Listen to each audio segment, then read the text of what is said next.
ვახტანგ კაპანაძე, გენერალ-მაიორი, ჯერ საქართველოს თანადამფუძნებელია ჩვენთან სტუდიაში. მოგესალმებით. მოგესალმებით ასევე, მივესალმებით თქვენ მაყურებელს. თიმე დღეები გვაქვს სამწუხაროდ. და ეს არ არის მარტო საქართველოს დანაკარგი, ეს არის ნამდვილად იმას მთელ მსოფლიოს მართლმადიდებლების დანაკარგი და არა მარტო მათი, იმიტომ რომ ჩვენ ყველას კარგად გვახსოვს თუ რაოდენი მოწიწება და პატივისცემა ქონდა სხვა რელიგიის წარმომადგენლებიდანაც.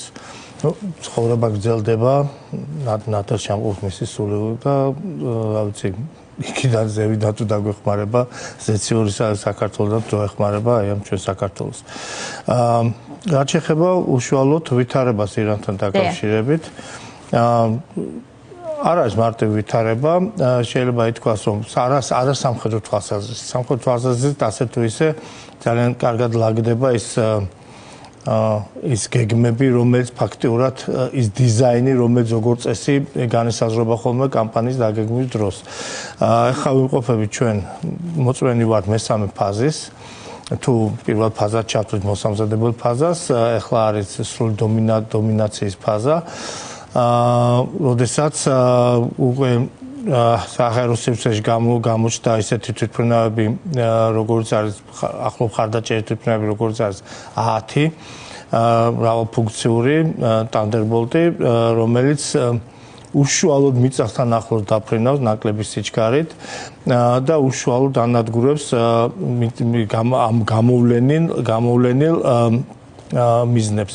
ასევე ამ თვითმფრინავს გააჩნია ის შესაძლებლობა, რომ გაცილებით დიდხანს იყოს ჰაერში, ბარაჟირების რეჟიმში, ვიდრე თქვა იგივე გამონადგურებებს. რატომ მოხდა ეს? რა მიზანს ასრულებს? ჯერ პირველ რიგში საინტერესო რა მისცა საშუალება ეს ამერიკელებს. საშუალება მისცა იმან, რომ აბსოლუტურად ირანის საჰაერო თავდაცვის ძალები ფაქტიურად განადგურებულია. ირანის საზღვაო ძალები უდიდესი ნაწილით განადგურებული არის. ირანის საჰაერო ძალები სრულად განადგურებული არის. და ასე შემდეგ. ანუ წარმოიქმნა ის პირობები, რომელიც აძლევს საშუალებას აი ამ თვითმფრინავებს იმოქმედოს უფრო ზუსტი ცეცხლი აწარმოოს, უფრო მეტი დამანგრეველი ძალა შეიტანოს და რაც თავარია, მას შემდეგ რაც კი გრძელდება, რა თქმა უნდა, დარტყმები უშუალოდ სამხედრო სამიზნეებზე, მაგრამ უკვე გაჩნდა ის ნიშნები, რომ დაიწყო დარტყმები უშუალოდ მართვის სისტემის მოშლაზე ირანის. ვინაიდან უკვე ოფისებზე ხდება დარტყმები, ხდება გადაწყვეტის მიღების ცენტრებზე დარტყმები და არა მხოლოდ სამხედრო გამოვლენილ ობიექტებზე. ერთი საინტერესო ფაქტიც არის, ეს არის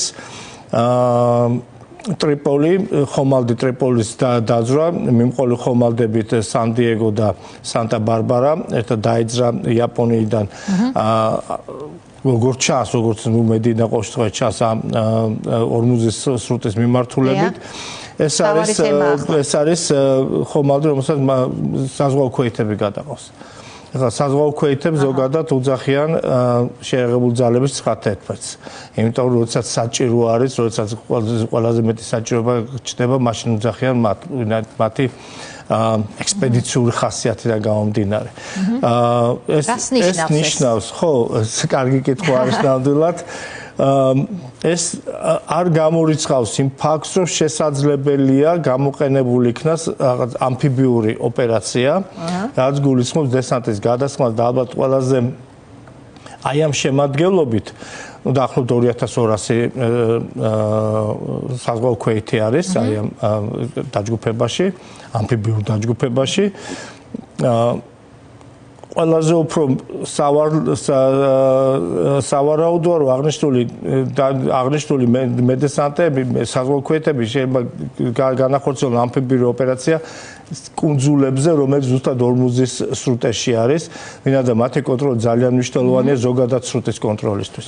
აქ აი ამ შემთხვევაში იქ არის 3 კუნძული, ესეც სამხრეთ თვალსაზრისით მნიშვნელოვანი. ეს არის ქეშამი, თუ სახელი არ მეშლება, თუ სწორ გამოთქვამ უფრო სწორად. ლარაკი და აბუ მუსა. აქედან ქეშამი არის ყველაზე დიდი კუნძული, რომელიც ფაქტიურად კეტავს ორმუზის სრუტეს. ახლა თუ ჩვენ გავითვალისწინებთ იმას, რომ ორმუზის სრუტის სიგანე სულ 40 კილომეტრამდეა. და მასში როგორც წესი, როდესაც მოძრაობდნენ ხომალდები, ორი მიმართულებით, შემსრულებელი ხომალდები ირანთან უფრო ახლოს მიემართებოდნენ, სრუტეში გამოსვლელი ხომალდები უფრო მოპირდაპირ სანაპიროს გაყოლებით, ომანის გაყოლებით გადიოდნენ სრუტიდან. და აი ეს კუნძულები ქმნის იმ სამკუთხედს, რომელიც სრულად კეტავს საჭიროების შემთხვევაში ჰორმუზის სრუტეს. ანუ კუნძულს თუ აკონტროლებ სრუტეს? კუნძულებს თუ აკონტროლებ? დიდი ალბათობით ყოველ შემთხვევაში აკონტროლებ იმ აკვატორიას, სადაც ხდება აი ამ ხომალდების აქ რა თქმა უნდა ეს არ გულისხმობს იმას, რომ თქვა იგივე თქვა ირანის ნაპირიდან იყოს გასროლილი თქვა ხომალდსაწინააღმდეგო რაკეტა. ხომალდსაწინააღმდეგო რაკეტა ან დრონი გამოფრინდეს, მაგრამ ყოველ შემთხვევაში უფრო მეტი კონტროლი იქ საშუალებას იძლევა, უფრო სწრაფი რეაგირების საშუალებას იძლევა და ყოველ შემთხვევაში იმ ფაქტორს, სახიფათო ფაქტორს, რომელსაც წარმოადგენს ეს მცირე ზომის სწრაფმავალი კატერები, რომელიც ირანის საზღვაო ძალებში იყო და ალბათ დარჩენილია, დამალულია სხვადასხვა სრუტეში და სანაპირო ტერიტორიაზე და რომლებიც იყენებდნენ ეგრეთ წოდებული ხროვის ტაქტიკას, ყოველ მხრიდან უტევდნენ მიზანში ამოღებულ გემს. ყოველ შემთხვევაში ეს შემცირებული იქნება, ნაწილობრივ იქნება შემცირებული. ეს კუნძულები არის უფრო ხორგისგან კუნძულისგან განსხვავებით, რომელიც მართლა მინერალების ადგილი იყო და იქ მასზე დარტყმა, რომელიც გაახოცე ისრაელმა, ეს იყო მნიშვნელოვანი დარტყმა ზოგადად აი ამ ნავთობმოპოვებელი ნავთობის წარმოების სტრუქტურისთვის ირანის. მაგრამ ეს უშუალოდ სამხედრო თვალსაზრისით არის მნიშვნელოვანი ეს კუნძულები.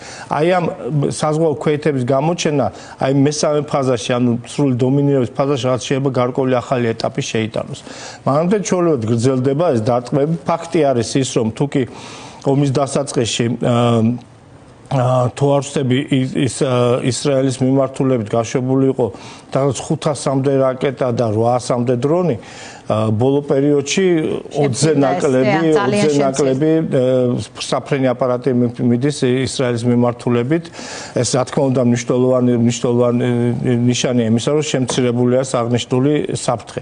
აქ არის კიდევ ერთი ამოცანა, რომელიც დგება ამერიკა-ისრაელის ალიანსის წინაშე, ეს არის ურანის გამოტანის 500 კილოგრამდე ურანის გამოტანის შესაძლებლობა. მისი გამოტანა უნდა მოხდეს? არა განადგურება. განადგურება, ურანის განადგურება სისტემატურად არ მოხდება. აქ არის საკითხი ძალიან რთული არის, რა თქმა უნდა. ეს არის რა თქმა უნდა მიწისქვეშ და არა გამორიცხულო დანაწილებულია სხვადასხვა ადგილებში და არაერთ ადგილზე არის დახება. ეხლა წარმოიდგინეთ, რომ ესე იგი ამ სპეცოპერაციას უნდა ახდეს თან ფიზიკოსი ან ვირტუალური სპეციალისტი. ეს არ არის მხოლოდ მადუროს მოტაცება, ხო? ეს არის უსაფრთხოდ გამოტანა ურანის. რთული არის თან იქიდან გამოტანა 400-500 კილოგრამის ტრანსპორტირება და გატანა. ასე ეს მარტივი ის არის ოპერაცია. არის მეორე ვარიანტი, რომ საერთოდ ჩაიმარხოს ეს, მოხდეს დარტყმების განხორციელება და ჩაიმარხოს. რეალობა არის შემდეგი, არ გამიგზავდეს ეს საუბარი, რამდენად მნიშვნელოვანი იყო ზოგადად ეს ოპერაცია ხა გადასახედიდან. მე არ შევალ იმ სიღრმეებში, როგორ იყო, რამდენად იყო საჭიროებად თუ არა მას მოკავშირეები, შეთანხმება იყო თუ არა მოკავშირეებთან საჭირო ამერიკის მხრიდან. ეხლა სწორს ნატოს დახმარებას ხო, და ესეთ უარსაც არ მიიღებდა ალბათ. მაგრამ ფაქტი არის ერთი, თუ ირანის შექმნიდა, წარმოვიდგინოთ ერთი წუთით, რომ ირანის შექმნიდა ბირთვული იარაღს. რა მოხდებოდა რეგიონში? თურქეთი დაიწყებდა ირანის ბირთვული იარაღის შექმნაზე მუშაობას. ეს საუდის არაბეთი დაიწყებდა, მთელი ახლო აღმოსავლეთი დაიწყებდა თავის დაცვის მიზნით ასევე ბირთვული იარაღის შექმნაზე მუშაობას. ეს იქნებოდა ძალიან დიდი, არ ვიცი, გაუზომელად დიდი საფრთხე მთელი არა მარტო მთელი რეგიონის. და თან ირანის ხელში ასეთი იარაღის ქონა ძალიან საშიში ამბავი იყო, ამას უსვამს ხას ტრამპი ხშირად. დიახ, ხედავთ იმ მოვლენები, რომელიც ვითარდება, აი ეს დარტყმები, რომელიც ხორციელდება მეზობლებზე, იგივე არაბულ სამყაროზე, იგივე სუნიტურ სამყაროზე, ხო? ეს ნამდვილად იმის არ გამორიცხავდა თქვა იმ ბირთვული იარაღის გამოყენებას აი ესე. კი ბატონო, თქვენ ახსენეთ დომინაციის ფაზა, ეს მნიშვნელოვანია, აი ჰექსეთმაც გააკეთა ცოტა ხნის წინ განცხადება, ტრამპიც ხშირად აკეთებს, რომ ფაქტობრივად სამხედრო პოტენციალი მათი არის განადგურებული, მაგრამ ბევრი ამბობს, რომ ირანის რეჟიმს არაფერი აქვს დასაკარგი, მას ერთადერთი გაუხანგრძლივებს ყოფას თუ ის გადარჩება. კი არ მოიგებს ამომს, მაგრამ უბრალოდ გადარჩება. რამდენად შესაძლებელია მათ ამოცანას ვერ მიაღწიონ თუ სამხედრო ოპერაცია არ იქნება ადგილზე. თქვენ ახლა სამხედრო ქვეითები ახსენეთ, მაგრამ საზღვაო ქვეითები, მაგრამ ეს მაინც ჰორმუზის სრუტის კონტროლია, ეს არის რითაც ირანი აშანტაჟებს ახლა მსოფლიოს და ტრამპს, ნავთობის ფასების მატება და ასე შემდგომ. იმედი აქვს, რომ ამ უკმაყოფილება, რომელიც მოყვება ნავთობის ფასების მატებას, აიძულებს ამერიკის შიდა და საერთაშორისო აუდიტორიას ტრამპს ეძოლას მოახდინოს და შეაწყვეტინოს ეს ომი ამ ეტაპზე. მაგრამ თვითონ სამხედრო ოპერაციის წარმატება ხმელეთზე ამის გარეშე შესაძლებელია თუ არა რეჟიმის დამარცხება. ჩვენ ფეზეშკიანის განცხადებაც ვნახეთ, პრინციპში იმდენი ჩამოთვალა პირველი პირი გარდაცვლილი უკვე ჩვენ კი ვითვლით, ასე ვთქვათ, ცალ-ცალკე ყოველდღე ხვდებით ალი ლარიჯანის სამიზნე, ზუსტი სამიზნით ლიკვიდირება, ასევე არაერთი ლიდერის, ხომ? ეს ძალიან წარმატებული სამხედრო სამიზნეებია ისრაელის მხრიდან თუ შევხედავთ ახლა ამ პროცესს, ხომ? მაგრამ მიზნის მიღწევას ხმელეთზე ქვეითების გარეშე. ან შიდა ადგილზე ამბოხის გარეშე. კომპლექსური კითხვა არის, აი რითაც დაამთავროთ, ეს არის ძალიან მნიშვნელოვანი. რამდენად შეძლებს აი ეს სამხედრო ზემოქმედება, რამდენად შეძლებს გამოიწვიოს აი მოსახლეობის მხრიდან შიდა ცვლილება აღნიშნული ხელისუფლების. თუ დავაკვირდებით, ახლა მაინც ძირითადად დარტყმები მიმდინარეობს მაინც გუშაქთა შეერთებული ძალების კომპონენტებზე. ის რომ აი ესეთი ზუსტი დარტყმები ხორციელდება ზოგს მაშინ ქვია კარავში კლავენ და ზოგს ბუნკერში და ზოგს სტუმრად და ზოგს იმაზე ქვია არი ლარიჯანის საერთოდ საიდუმლო ბინაში მოკლეს. და ასე შემდეგ ეს ნიშნავს რომ ძალიან ახლო მყოფი აგენტურა ყავთ, რომელზეც ინფორმაციას იღებენ, მოსად რომელიც იღებენ აბსოლუტურად ზუსტ ცნობებს. ეხლა ეს მე მაინც ვფიქრობ, რომ ყველანაირად ეცდება ამერიკის შეერთებული შტატები, რომ სახმელეთო ოპერაცია არ განახორციელოს. ისრაელს ძალიან გაუჭირდება თავის რესურსებიდან გამომდინარე, მით უმეტეს საიმხელო ტერიტორიის გადასროლის ფაზა გაუჭირდება ძალიან, მაგრამ ყოველ შემთხვევაში ეს არ გამორიცხავს სპეციალურ ოპერაციებს, წერტილოვანი სპეციალურ ოპერაციებს, რომელიც შესაძლებელი იქნება განხორციელდეს ირანის ტერიტორიაზე, აქ გამორიცხავთ აღმოსავლეთ მიმართულებასაც, იგივე პაკისტანის მიმართულებასაც, რომელსაც ამერიკებს ძალიან კარგი პოზიციები აქვს სამხედროებში და ესე ამერიკული ბაზებით და პაკისტანშიც იმყოფება. ასე რომ მე მაინც ვფიქრობ, რომ სრულად დობა აი ძველი გამოცდილების, რომ სანამ აი სამხედროს ფეხსაცმელი ჩეკმა არ დაიდება მიწაზე, boots on ground, ხო, არ დაიდება პატინკი, არ დაიდება მიხმელეთზე, არ შეიძლება შეიცვალოს.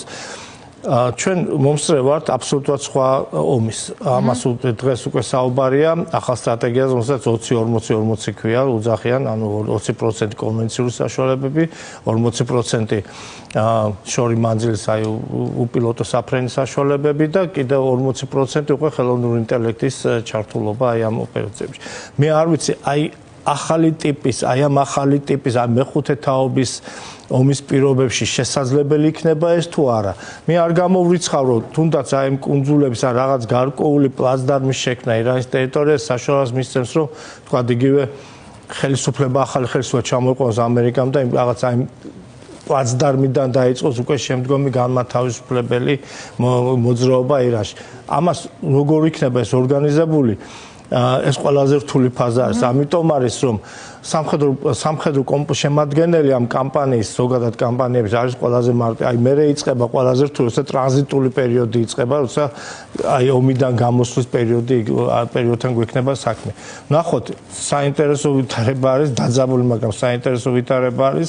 მე მაინც მგონია რომ იმდენად შეძლებს დააქვეითოს შესაძლებლობა ამ ხელისუფლების ირანის ხელისუფლების შესაძლებელი იქნება იგივე სამხედროების შეერაღებული ძალების ხალხის მხარეზე გადასვლით შეიცვალოს აღნიშნული ხელისუფლება. დიდი მადლობა ვახტანგ კაპანაძე ძალიან საინტერესო ანალიზისთვის. მადლობა.